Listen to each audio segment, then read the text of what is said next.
I never thought I'd be the kind of guy who felt weirdly self-conscious about changing clothes in my own house, but here I am. The thing is, ever since my mom married Mark's dad last summer, our two worlds collided in this awkward, half-blended family dynamic. And Mark, my stepbrother, is somehow always around at the most inconvenient times. It's not like we've been sharing a room or anything, but our houses merged, so now I'm waking up in a new room with a new setup and a new routine. The weird part? Mark's room is right across the hallway from mine, and the walls are thin. Thin enough that when I get up to get ready in the morning, there have been a handful of times where I'm pretty sure he's seen me changing. Not in some creepy way, just walking past my doorway or glancing over while I'm halfway through getting dressed. I know it sounds bizarre, like how does someone accidentally watch their stepbrother change every morning without it turning into this awkward nightmare? But that's exactly what's been happening. And I can't decide if I'm mortified or secretly kind of intrigued. Because Mark isn't just any stepbrother.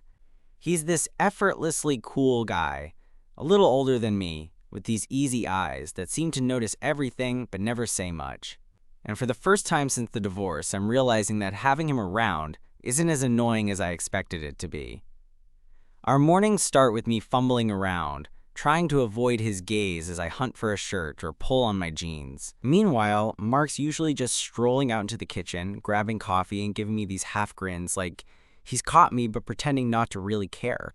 It's weirdly intimate in a way I wouldn't have predicted, like we're sharing this quiet, unspoken understanding that neither of us talks about.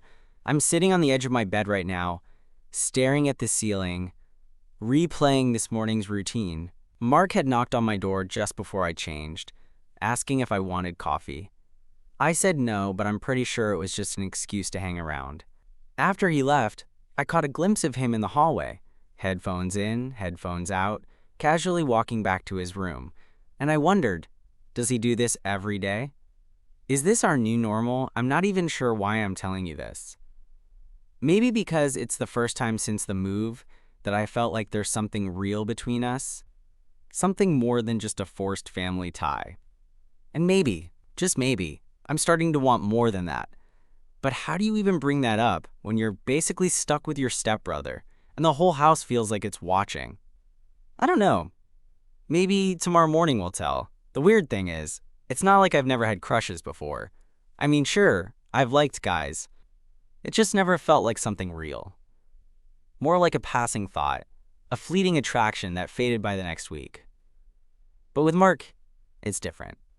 It's not just the fact that he's right there living in the same house, or that I catch him watching me when I'm in my most vulnerable moments. I don't know. It's like there's this magnetic pull I can't explain. And trust me, I'm not the kind of guy who pins heart emojis on his stepbrother. I'm just admitting I don't have it all figured out. That morning, after Mark disappeared back to his room, I decided to try and act normal. Spoiler alert, that didn't really work. I went to the kitchen to grab some breakfast, and there he was already, leaning against the counter in a faded band t-shirt and those worn-in jeans he always wears. His hair was still a little messy, like he'd just rolled out of bed. But there was this quiet confidence about him that made my heart do that stupid flutter thing. "Morning," he said, voice low and casual. I nodded, suddenly self-conscious about the shirt I was wearing. It was just a plain gray tee, but after this morning's near-accidental fashion show, I felt like I should have dressed for an audience. "Coffee?" he offered, holding up his mug. "No thanks," I said, trying not to sound like a total dork. For a beat, we just stood there, this weird silence stretching between us. Then he smirked. "You're really bad at pretending you don't want coffee." I rolled my eyes, but smiled anyway. "Yeah, well, I'm also bad at pretending I'm not awkward around you." Mark laughed, this genuine, easy laugh that made the room feel warmer. "Yeah? You think I'm not awkward too?" "Everyone's awkward," I said, suddenly feeling braver. "Even you." He leaned in a little, like he was going to say something else, but then his phone buzzed. He glanced at the screen and sighed. "All right, I've got to head out soon. But hey, maybe we can try not to be awkward around each other this week?" "Deal," I said, meaning it. Days passed, and our routine started to shift. I caught him glancing over more often, but instead of looking away, I'd hold his gaze, and we'd exchange these small, knowing smiles. It was like we were tiptoeing around something huge, both of us too scared, or maybe too unsure to say it out loud. One afternoon, I was sitting in the living room, messing with my phone, when Mark plopped down next to me unexpectedly. "You up for a walk?" he asked. "Sure," I said, surprised but happy to have an excuse to spend time with him. We wandered through the neighborhood, the late afternoon sun casting long shadows on the pavement. For a while, we didn't say much, just walking side by side. Then, out of nowhere, Mark stopped and looked at me with that same quiet intensity he always had. "Can I ask you something?" "Go for it." He hesitated, like he was weighing his words. "Have you noticed how weird it's been since our families merged?" "Like, for you?" I laughed nervously. "You mean besides the part where you've probably seen me change more times than any of my exes?" He chuckled, then got serious again. "Yeah, that. It's just different, you know? I never thought I'd have a stepbrother I actually wanted to hang out with." My chest tightened in a good way. "Same here." He leaned back against a tree, running a hand through his hair. "So what do we do with this?" "Because, honestly, I don't want it to be weird anymore." "Neither do I admitted, "but I'm not exactly sure where to start." Mark smiled, this mix of relief and something softer I hadn't seen before. "Maybe we just keep talking, like this." "No pressure." "Okay," I said, feeling lighter than I had in weeks. "I can do that." We started walking again, this time side by side with a new kind of ease between us. The air felt charged, but not heavy. More like the calm right before something good happens. Back at the house, that night, I found myself lying awake longer than usual. I thought about Mark, about how close we'd gotten without even trying. And yeah, the fact that he'd seen me change in the mornings was still a little embarrassing. But honestly, it felt like the start of something I didn't want to ignore. Maybe this whole stepbrother thing wasn't such a bad twist after all. Maybe, just maybe, it was the beginning of something neither of us saw coming.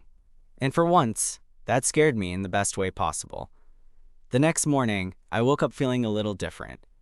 Not nervous, exactly, but aware, like something was poised to shift, and I wasn't sure if I was ready, or if I even wanted to be. I got out of bed, rubbing the sleep from my eyes, and for a moment I hesitated before heading to the bathroom. Usually I'd just change in my room and avoid any chance of running into Mark, but today I felt this weird urge to be seen. Not in a show-off kind of way, but more like I wanted to test whatever this connection was between us.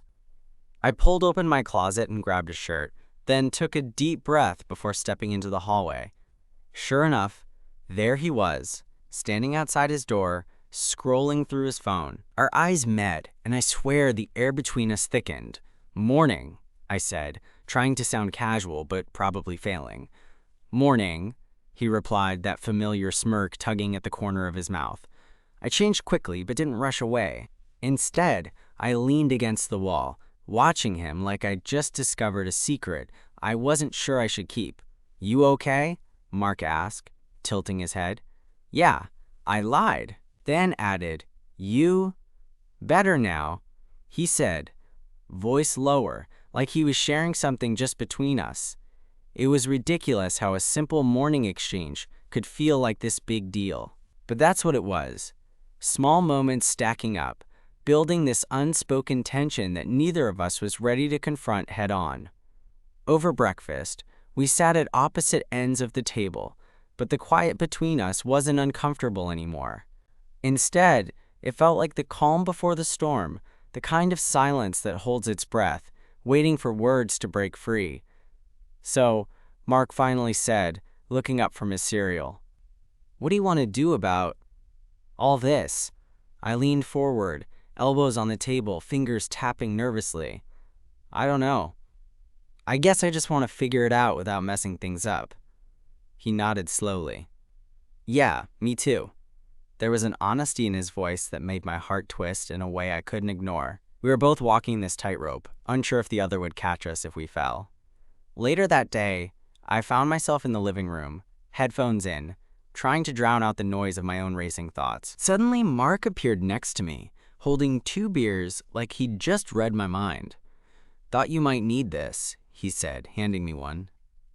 "Thanks," I murmured, taking it gratefully. We settled onto the couch, the room dim, except for the late afternoon light filtering through the blinds. For a while, neither of us said anything, just shifting into that comfortable silence that had become familiar. Then, out of nowhere, Mark turned to me. "Can I tell you something?" "Always," I said, my stomach twisting. He hesitated, then blurted out, "I've been watching you in the mornings because, I don't know, I guess I just like seeing you like that. Like it's the real you." My breath caught, heat rushing to my face. "Really?" "Yeah." His eyes were steady, unflinching. "I don't want to just be your stepbrother. I want to be someone you want." I swallowed hard, the words sinking in. "I want that too." For a moment, it felt like the world had narrowed down to just the two of us, sitting there bare and honest. Then Mark leaned in, just a little, and I swear, the whole house seemed to hold its breath. Just before our lips could meet, the front door slammed downstairs, our parents coming home early. We jumped apart, suddenly aware of everything. The moment shattered. Mark let out a frustrated breath. "Guess that's our cue to not do that." I laughed nervously, the tension breaking but leaving behind this buzz I couldn't shake. We exchanged a look, one full of promise and hesitation, like we were both daring each other to take the next step when the timing was right.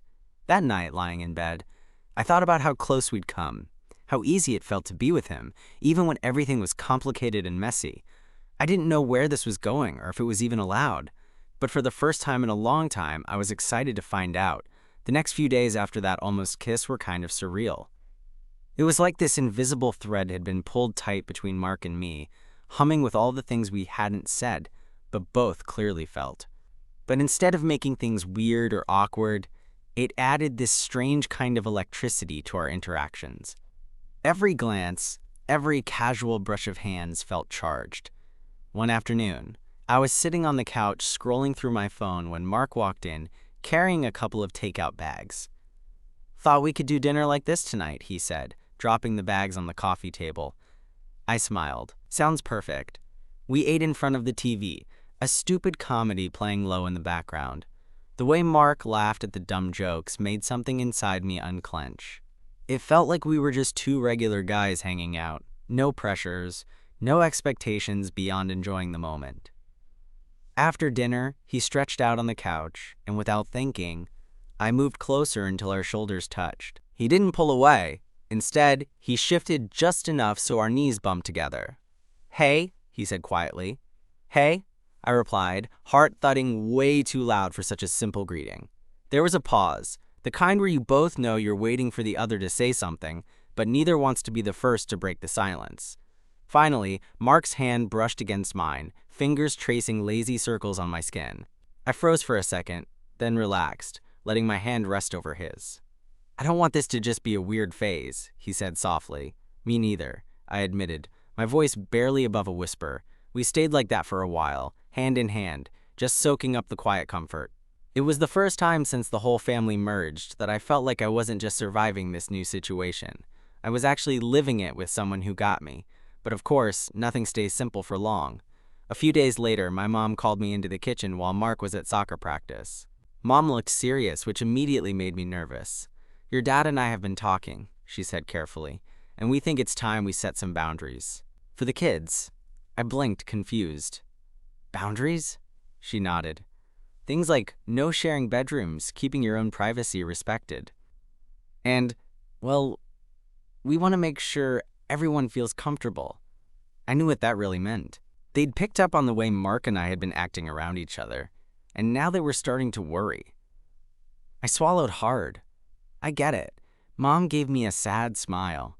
"I just want you both to be happy, but also safe, with everything changing." Later that night, I texted Mark about it, trying to sound casual. "Mom and Dad want us to keep more distance. Apparently, we're too close for a stepbrother situation." His reply was quick. "Figures. I get it, but it please Mez. Feels like we're being punished for something we didn't even plan." I nodded to myself, feeling the frustration bubble up. It was like the world was trying to shove us back into boxes we didn't fit. The next morning I woke up determined not to let their rules dictate how I felt. I stepped into the hallway to get dressed, and of course, there was Mark waiting by his door. "Morning, rebel," he teased. I laughed, pulling on a shirt. "Someone's gotta be." He smirked and stepped closer. I was thinking, maybe we don't have to let them decide how this goes. Maybe it's on us. "Yeah?" I asked, heart racing. "Yeah. We're the ones living it. We know what it feels like, what it means." I met his gaze, feeling a mix of fear and hope. "So what do we do?" He shrugged, then reached out and tucked a loose strand of hair behind my ear, a gentle touch that sent a shiver down my spine. "We take it one day at a time," he said softly, "and maybe find a way to be more than just stepbrothers, even if no one else gets it." My chest tightened. "I want that." "Good," he said with a grin that made my knees weak. "Because I'm not going anywhere." That afternoon, we met up at the park, away from the house and all the rules. Sitting on a bench under a big oak tree, the sun warming our faces, we talked about everything. The past, the awkwardness, the future we both wanted but weren't sure how to reach. It didn't solve everything. In fact, it made some things more complicated, but it also made me realize that whatever this was between us, it was worth fighting for. As I watched Mark laugh at some dumb joke I made, I felt something settle in my chest.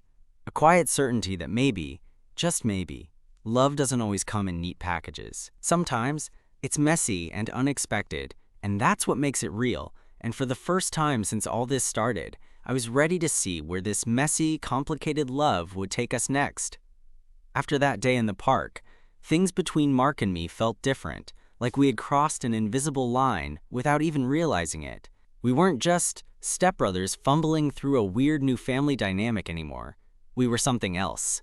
Something that didn't yet have a name, but it felt like it was growing, quietly but relentlessly. The curiosity only got stronger the next morning. I woke up earlier than usual, sunlight streaming through the blinds. Instead of immediately reaching for my phone or scrolling through social media, I found myself thinking about Mark. About the way his eyes had looked at me yesterday, how his hand had brushed mine on the couch, the way his voice softened when he talked about us. I wasn't expecting to see him awake when I got out of my room, but as I rounded the corner into the hallway, there he was, standing in front of his door, barefoot and wrapped in a loose hoodie. His hair was messier than usual, and he looked like he was waiting for something, or someone. "Morning," I said, trying to keep my voice steady.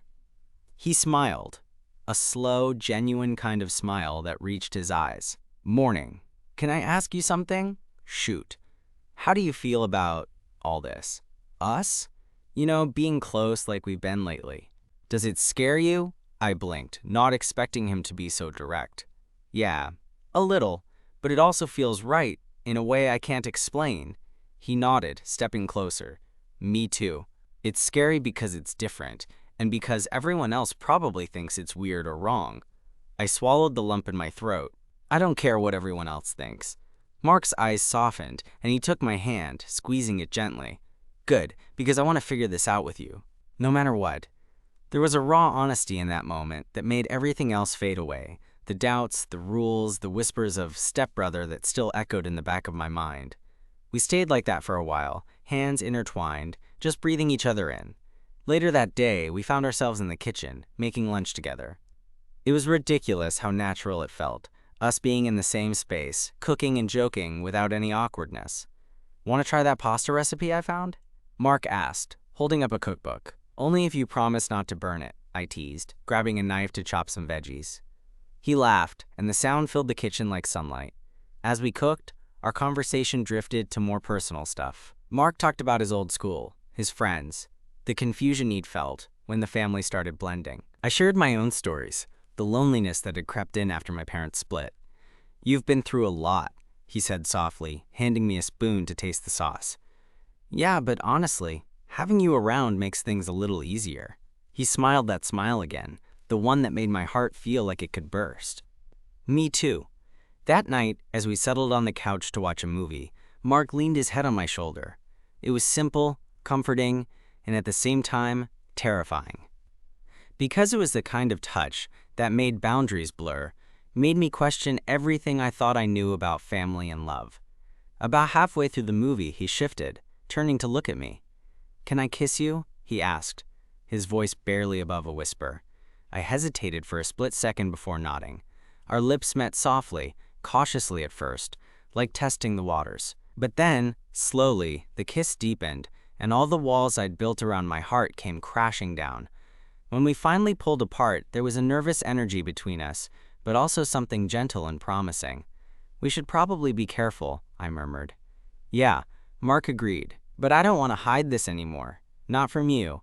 The days that followed were a mix of stolen moments and careful planning. We found pockets of time to be together, walking in the park, late-night talks, quiet breakfasts, where we could finally be ourselves without pretending.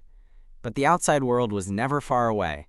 Parents were watching, questions hovered unspoken, and the fear of what this all meant kept gnawing at me. One evening, Mark and I were sitting on the porch when my mom came out, her face unreadable. "Can we talk?" she asked gently. My heart dropped, but I nodded. We moved inside, where she sat down with Mark and me. There was a long pause before she spoke. "I know things are complicated," she said, "and I want you both to be happy, but I also want you to be safe. In every way." Mark looked at me, his hand finding mine under the table. "I'm not going to pretend this is easy." Mom continued, "But if you're serious, we'll figure it out together." Relief and fear tangled inside me, but mostly I felt hope. Hope that maybe, just maybe, we could carve out our own space in this messy, blended family. That night, lying next to Mark, I realized that love wasn't about the labels or the rules. It was about the moments between, the quiet understanding, the courage to be vulnerable, and with him, I was ready to take whatever came next. After that conversation with Mom, everything felt like it was hanging in this delicate balance, like we were trying to walk a tightrope stretched between possibility and reality. The fact that she was open to talking about it gave me hope, but I also knew the world outside our little bubble wasn't quite ready to understand what was happening between Mark and me. The next morning, I woke up with the sunlight filtering softly through the blinds, ears still buzzing from last night's talk. Mark was already up when I slipped out of bed, sitting at the edge of his desk with a book in hand, looking calm and normal like nothing had changed. But the way he glanced up and smiled when I entered the room told me everything had changed. "Morning," he said, voice low and steady. "Morning," I replied, trying not to sound like my heart was about to leap out of my chest. We moved through our morning routines with this quiet new awareness, like we were two players in a game that didn't come with instructions, but both wanted to win. Later that afternoon, Mark invited me to join him for a bike ride. We grabbed our helmets and took off through the neighborhood, the warm breeze chasing us as we wound down quiet streets and past the local park. For a while, we didn't talk much, just pedaling side by side, the rhythm of our wheels creating a comforting soundtrack. Eventually, Mark broke the silence. "You think this will get easier? Us, I mean." I considered his question, the wheels still spinning beneath me. I don't know if easy is the right word, but I think it'll get clearer. "Maybe," he nodded, eyes fixed on the road ahead. I like that. Clearer sounds better than easy. We reached the park, and without a word, parked our bikes by a bench. The late afternoon sun cast golden light over everything, lending a kind of magic to the moment. Mark turned to me, eyes serious. "I don't want to hide from anyone. From you. From Mom. From the world." I swallowed, the weight of those words settling deep inside. "Me neither. But what if they don't understand? What if it gets messy?" He reached out and took my hand, fingers curling around mine. "Then we deal with the mess, together." I smiled, feeling a warmth spread through my chest that had nothing to do with the sun. Together. That evening, back at the house, things felt different. The air was charged with possibilities. After dinner, Mark and I found ourselves alone in the living room, the kind of quiet that invited conversations we'd been avoiding. I was thinking, Mark started, "Maybe we should tell Dad. You know, your stepdad. If Mom's okay with it, maybe he will be too." My stomach twisted into nervous knots. Dad was a little more traditional, less open than Mom. The thought of telling him made my heart race in that awkward, panicky way. "I don't know," I muttered. "He might freak out." "Maybe," Mark admitted. "But maybe he won't. And maybe it's better to be honest. I looked at him, appreciating his courage. You're braver than I am, he shrugged, flashing that crooked grin I was starting to love. Someone has to be. We sat there, the TV flickering silently, neither of us quite ready to move the conversation forward, but knowing it was coming. A few days later, we finally decided to talk to Dad. We found him in his study, buried in work as usual. Mark and I exchanged a quick glance before I swallowed hard and said, Dad, there's something we need to talk to you about. He looked up, eyebrows raised but attentive. Mark took a deep breath. We're not just stepbrothers. At least not in the way you think. There's something more between us. The silence that followed was electric. Dad's face was unreadable, but I could feel the tension crackling in the air. Finally, he spoke. I appreciate your honesty. This is unexpected, but you both deserve respect and love. We'll figure this out as a family. Relief crashed over me like a wave. Mark gave my hand a reassuring squeeze. That night, as Mark and I lay side by side, I realized that the path ahead was still uncertain, still fraught with challenges. But for the first time, it felt like we weren't walking it alone. Love, I thought, isn't about neat endings. It's about the courage to keep going, no matter how messy the story gets. And with Mark by my side, I was ready to write ours, one day at a time. The weeks after that talk with Dad felt like a slow unfolding, like we were all adjusting to this new reality together. Awkward at times, sure, but also full of genuine care. Mom was more relaxed than I expected, probably relieved we'd been honest instead of sneaking around. Dad surprised me most, actually. He didn't rush to fix anything or act overly protective. Instead, he just listened, asked questions, and let us lead the way. It wasn't perfect, and there were moments when the weight of how unusual our situation felt pressed down on me, but it was real. It was ours. Mark and I settled into an easy rhythm, the kind where we could be ourselves without all the pretending. The mornings where he'd accidentally catch me getting dressed didn't feel embarrassing anymore. They felt like quiet reminders of how close we'd become. Sometimes I'd catch him watching me with that soft, careful look, and I'd realize it wasn't about the awkwardness. It was about trust.